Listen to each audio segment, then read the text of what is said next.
કાળો કારોબાર, જૂના અને એક્સપાયર્ડ ખાદ્યતેલના ડબ્બા પર નવી તારીખો અને વધુ ભાવ છાપીને વેચવાનું મોટું કૌભાંડ। ફતેપુરા તાલુકામાં ગ્રાહકો સાથે ખુલ્લામ છેતરપિંડી અને સ્વાસ્થ્ય સાથે ગંભીર ચેડા કરવાનો કિસ્સો પ્રકાશમાં આવ્યો છે।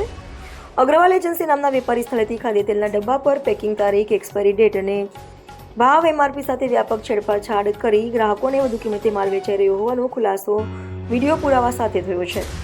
2021ના જૂના ડબ્બા પર 2026-27ની તારીખ, ડબ્બા પર મૂળ મેન્યુફેક્ચરિંગ વર્ષ 2021, એક્સપાયરી 2023 છપાયેલું છે, પરંતુ તેની ઉપર વ્હાઇટનર માર્ક લગાવી અને નવું સ્ટીકર ચોંટાડીને પેકિંગ તારીખ 31 જુલાઈ 2026 તથા એક્સપાયરી 31 જુલાઈ 2027 દર્શાવવામાં આવી છે। ડબ્બા પર છપાયેલી મૂળ ભાવની વિગત RS 2125 હતી, જેને ભૂસીને અથવા ચેડા કરીને રૂપિયા 3000 કરી દેવાયા છે। ગ્રાહકો પાસેથી સીધા રૂપિયા 875 સુધીનો વધારાનો નફો રળવાનો પ્રયાસ કરાયો છે। વિડીયોમાં ફતેપુરા સ્થિત અગ્રવાલ એજન્સીનો સ્ટોર અને બોર્ડ સ્પષ્ટપણે જોઈ શકાય છે।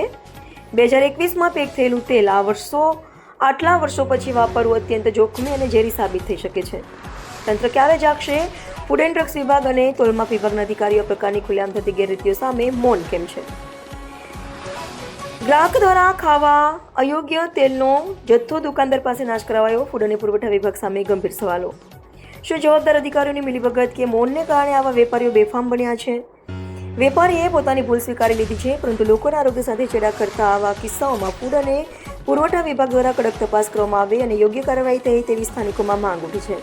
Bureau chief Jignesh Prajapati, Fatepura. આજ રોજ હું ફતેપુરા અગ્રવાલ એજન્સી પર કરિયાણાનો સામાન ખરીદવા માટે આવ્યો હતો। ત્યાંથી મેં 3 તેલના ડબ્બા લીધા।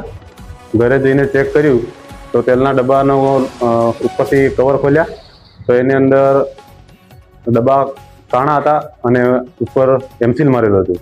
એમસીલ મારેલું હતું એટલે મેં એની MRP ચેક કરી તો MRP ઉપર છેડછાડ કરેલું હતું અને એક્સપાયર ડેટ પણ એના પર બી છેડછાડ કરેલી હતી, તો એ તેલના ડબ્બા બ્રેક કરજો।